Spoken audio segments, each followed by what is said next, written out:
Hello, my name is Trebomâros Auigani. I am the chieftain of the Gaulish kin in ADF, otherwise known as Attested, a Druid fellowship, and I am a Gaulish polytheist, for those of you who are not aware of who I am. And today I'm going to be giving a presentation on Gallo-Roman Defixio tablets, which if you look it up on Google search will come up as Latin or Roman curse tablets. So we're going to be diving into the weeds a little more, what's going on with that. But I have a PowerPoint presentation, so I'm just going to bring that up quick. And we're going to, actually I'm going to share screen first.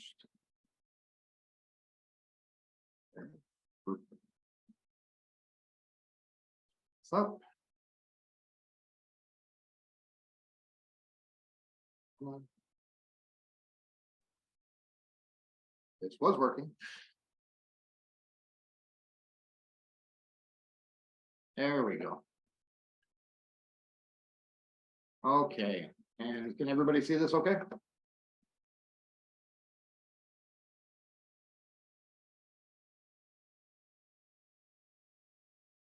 Okay. All right. All right. So, all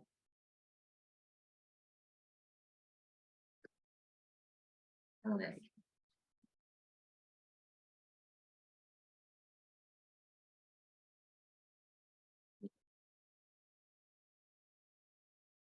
All right, I am up to do things. All right, so the previous screen that popped up was a list of resources I pulled for this presentation.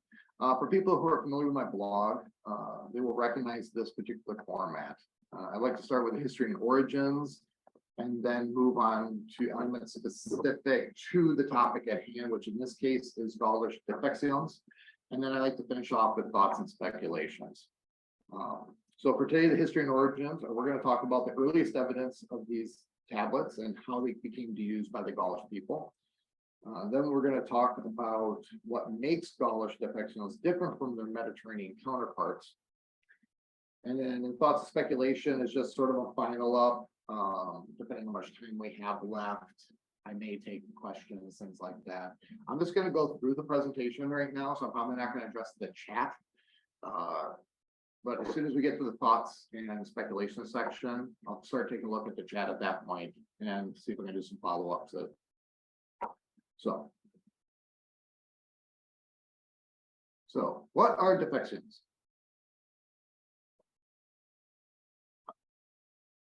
All right, so like I said before, when you look up what these things are on Google, will come up almost immediately is that they are Roman curse tablets. When you dive into the weeds looking into them, though, it is evident that this distinction is not that clear. What is clear, though, is that all of these are binding charms. So whether a binding charm or rite is a curse will depend on a lot of different factors.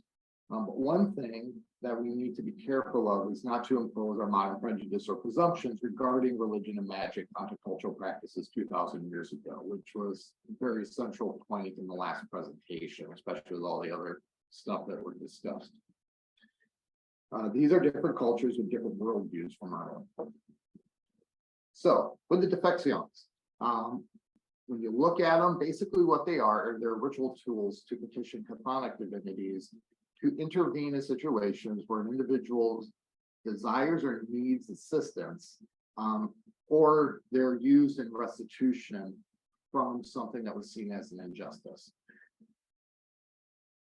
They come in the form of sheets, tablets, and or figurines made primarily of lead, tin lead alloys, pewter, clay, limestone, gemstones, wax, and other materials. These materials seem to go all the way back in their use to the earliest evidence that we have for them, which is in Egypt. And I'll go into that in a little bit. But they primarily seem to be used in judicial situations involving false allegations, competition towards resources, relationships, business affairs, and restitution towards wrongs or crimes committed against the commissioner of the object.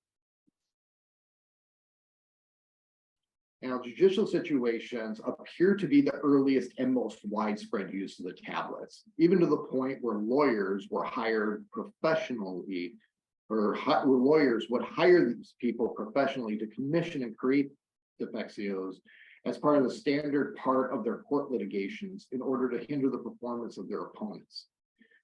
It was only over time that they realized that they could use it in other areas.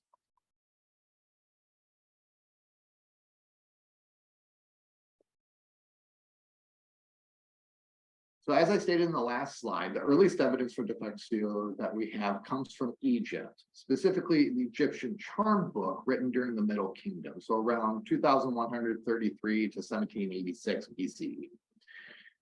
In this, the book talks about making wax figurines of personal enemies and then burying it in the grave for a harsh treatment from the god Osiris. Egyptians appeared to have this concept of multi-soul matrix, like what we see with the Greeks and the Norse in Europe. From the parts of Egyptian religion and magic that I've been able to look into, it's something that happens, if something happens to one part of this soul matrix, it affects the rest of the person in various ways, including chronic sicknesses or mental health issues. This is also apparent with the Greek and Norse solar lore that I've been able to see up to this point.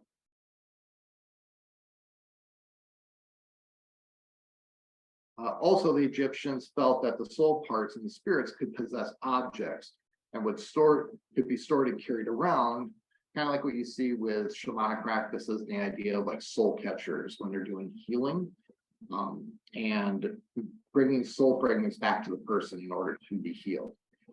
This is done through, these objects are usually natural objects like stone and wood, but it's also done through fetishes and dolls. And the logic behind is similar to what we see with idols placed in temples for spirits, daemons, and deities. Based on the physical evidence we have for both the Egyptians and later Greek Defexios, which were called Katadesmoi among the Greeks, these figurines would be placed in lead coffins, or little figurines would be placed in little mini lead coffins with tablets and scrolls with them. The coffins would then be placed in the grave of someone who recently died, possibly to be a messenger of an object into the afterlife.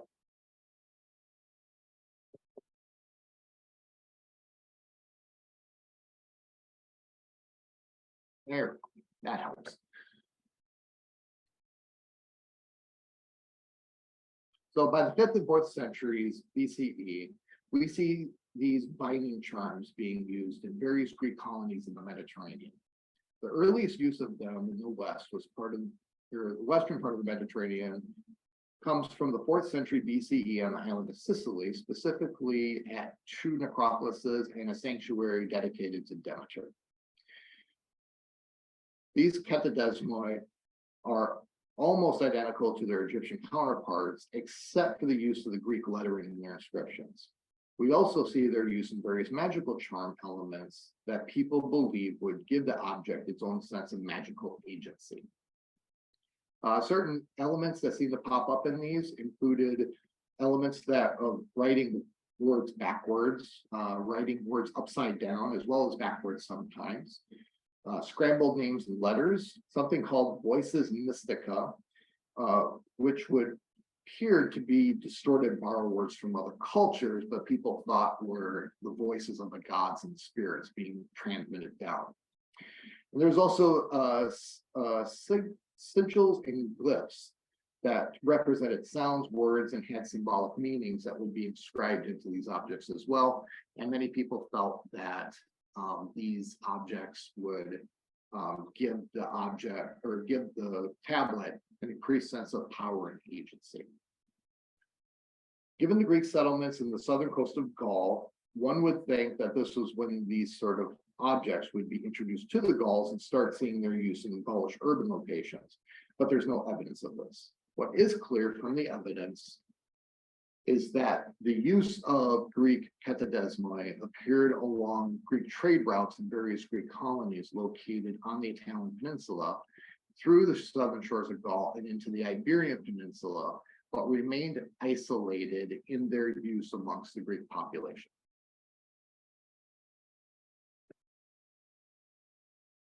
This changes by the time we come to the 2nd and 1st centuries BCE, when we see an evolution in their manufacturing style and their use is expanded through Roman settlements. The first evidence we have for this new evolved style appears in the Roman city of Pompeii in the 2nd century BCE. The spread of their use was also along trade routes. The use of figurines and mini coffins appears to have dropped completely, and these Latin defixio, the use of lead sheets and tablets then are inscribed on, almost like a formal letter to an aristocrat or a civic leader, becomes the dominant style used. In some cases, these letters would be folded up or rolled up like a formal letter, and the name of the recipient was engraved on the outside. Inscription styles appear to match what we see with the Greek Katadesmoi, except for the use of Latin letters instead of the Greeks. We also see the introduction of geometric shapes made of letters, and the use of pantomimes became more widespread. We also see drawings of hybrid animals and people, hybrid animals and people as part of the inscription process. And it's possible that those things ended up replacing the older figurines as part of this new style format. Now, one thing I want to make clear, these new Latin defexios came onto the scene and grew in use, or as they came onto the scene and grew in use, we continue to see the use of the Greek styles in the Greek colonies. One did not replace the other. So if you went to have one of these tablets or one of these charms made, what style it came or ended up being in would depend on who you saw. With the conquering and assimilation of Gaul into the Roman Empire, we see the expansion of Roman trade routes through Gaul, and with that, we finally see the introduction of defixio being used in Gaul. So, between the 1st and 3rd centuries CE, there are between 30 and 40 known examples of these type of defixio in Gaul. The tablets that we have show a hybrid in style and an evolution in language.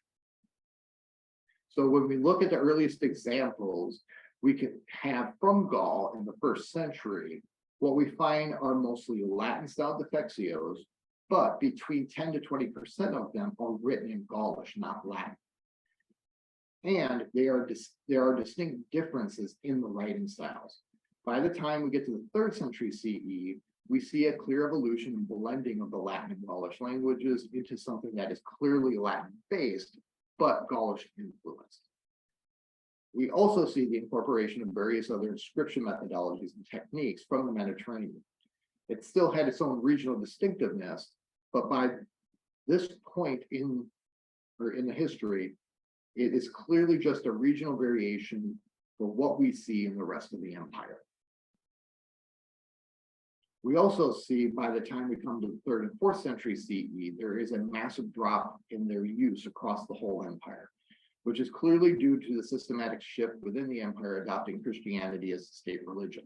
By the 8th century CE, the use of defixio or Katadesmoi disappear completely from the historical and archaeological records.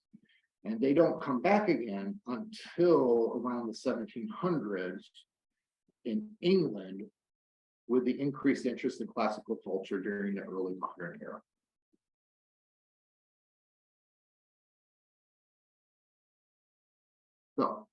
So now that the history is out of the way, well, let's take a look at what is distinct with Gallo-Roman Defixio tablets.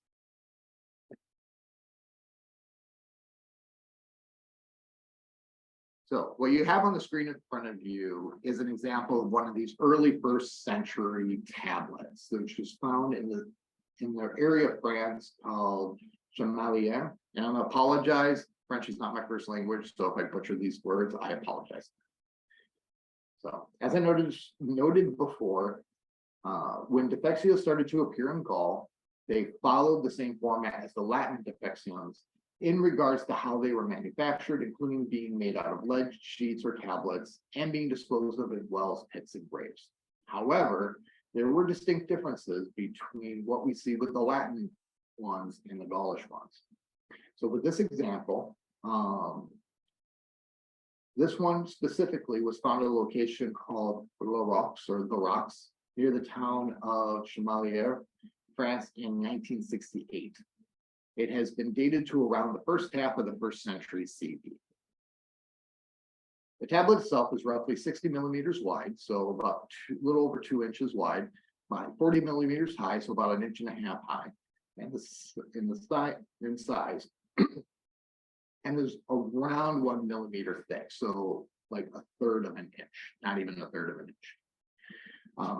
The size of this tablet is actually very common for these type of tablets during this time period. The region it was found in was located to be, okay, sorry, lost myself in my notes for a second. The rock is a location that appears to have natural mineral spring within a marshland found in a valley in central France. The location of the spring appears to have been in a simple external grove-like layout with idol statues and imagery surrounding the spring itself, as well as various votive offerings in the well. This tablet was found amongst those offerings. This tablet, like others from the same time period, are key resources for our understanding of Gaulish linguistics. These tablets are also some of the only sources we have of Gaulish poetics, as well as prayer and hymn structures.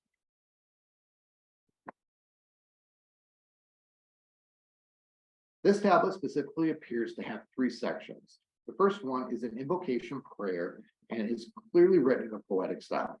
The second section shifts tone into more of a legalistic framework and gives a list of names. This is consistent with what we find with both Greek and Roman petition charms and tablets found in those regions. The last section shifts back to poetic framework and goes into the specifically what is being asked in the charm, finishing with a series of repetitive statements and chants found in Greek and Egyptian tablets.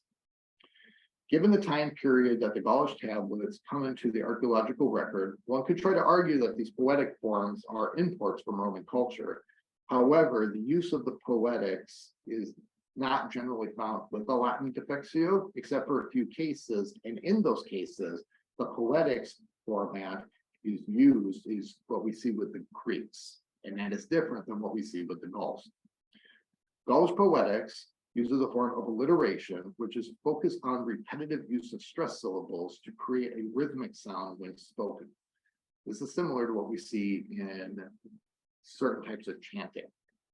With these tablets, we also see something called framing or ring composition as part of the poetic structure. These were clearly present in this and other tablets found in Gaul during the time period. So, example of that ring composition, I'm going to use my cursor here. The first word here, which is in reference of the infernal, and the last word in this section with below, linguistically are similar to each other, and in Gaulish are also similar to each other. So the first one in the section starts with this word, and the last section ends with this word. We also see a little bit of alliteration with the stress syllable S here and the S syllable stress here as well.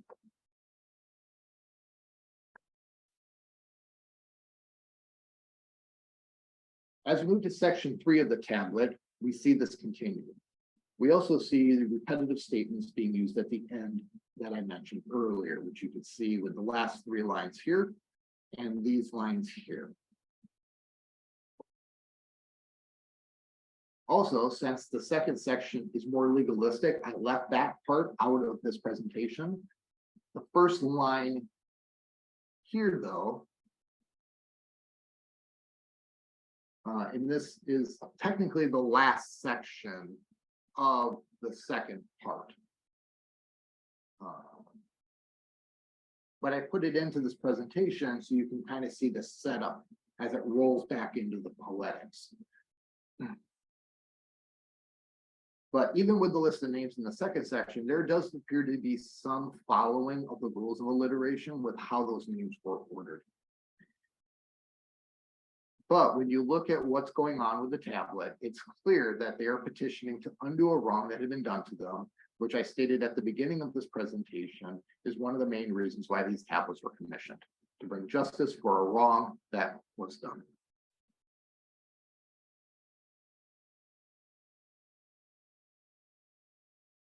So another thing that comes up from these tablets are references to Gaulish divinities and other spiritual and otherworldly entities. They also provide a window into the Gaulish mythic worldview. So on this slide, I have posted a list of Gaulish divinities that have been attested and referenced in various tablets throughout Gaul and the Alpine regions.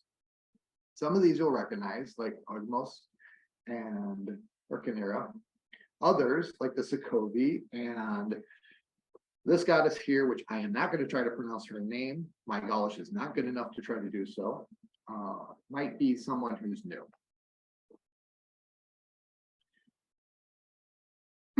So I'm going to just reference a couple individuals here. Some of these are more commonly known. Like I said, Ogmos, Maponos, those individuals are definitely more well known, at least from the conversations I've had with people in the Gaulish community.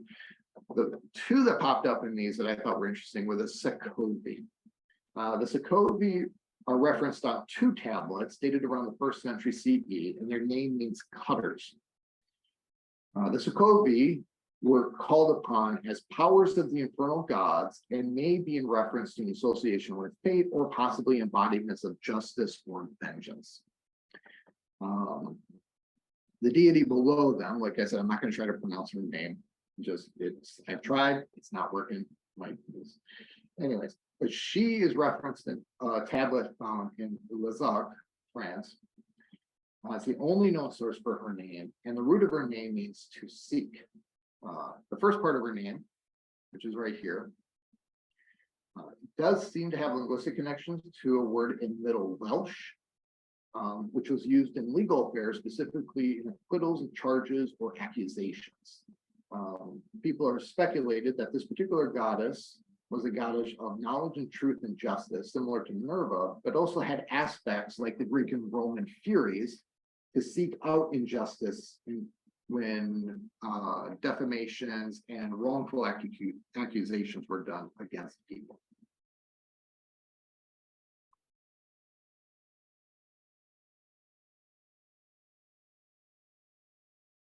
Other deities that popped up on the tablets I didn't put on this list includes a spirit of a well in southern France called Nescia, and there's also a goddess named Brigia, which I'll talk about in the next slide a little bit, and another individual called Brandorix, which is just lightly referenced in a tablet.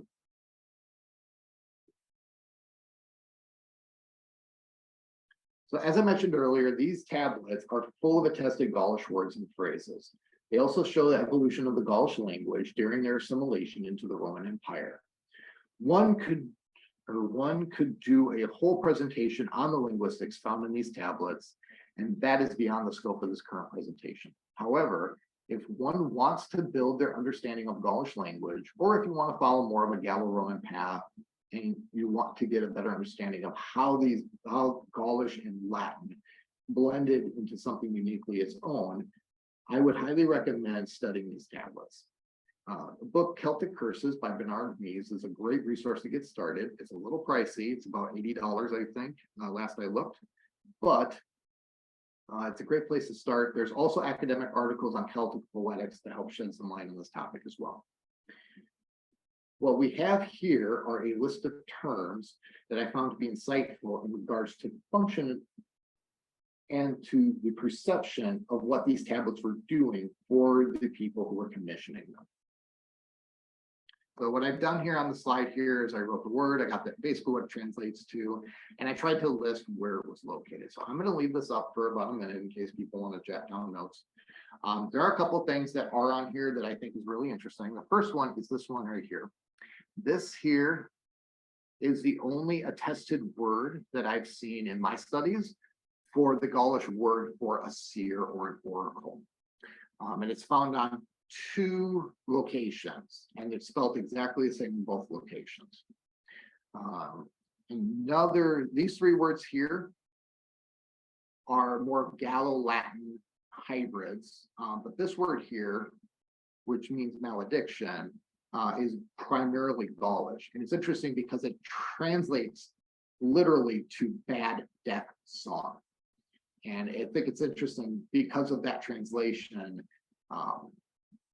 it reinforces this idea of calling on magic and calling on powers of magic, and this idea of song and music and poetry.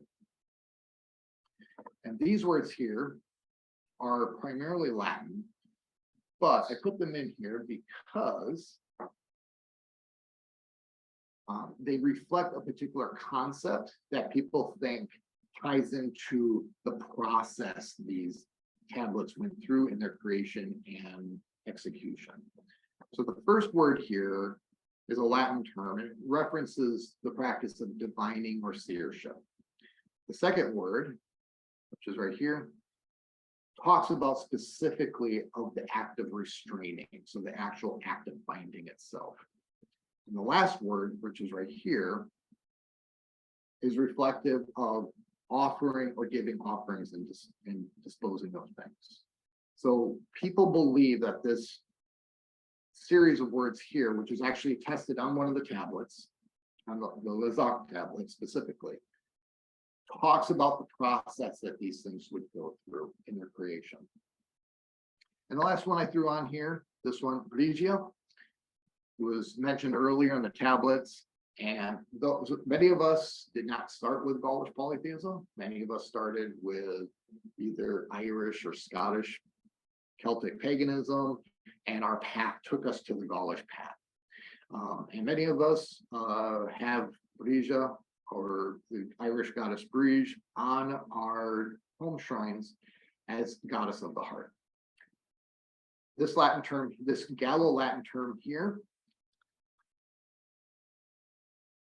was dated in the 1st century CE, and it's found on a tablet that was found in a location called Le Mas Marcu. The tablet is fragmented, but in the Latin cursive is a mix of Latin and Gaulish, and this name literally means higher exalted one or powerful one. So it is the Gallo-Latin version of Phrygia. So I wanted to share that because it was something I thought was interesting. So now we're in the last part of thoughts and speculations. So at this point, I'm going to go take a look at our chat here. So, and we're going to pause screen share. So that way I can take a look and see what's going on.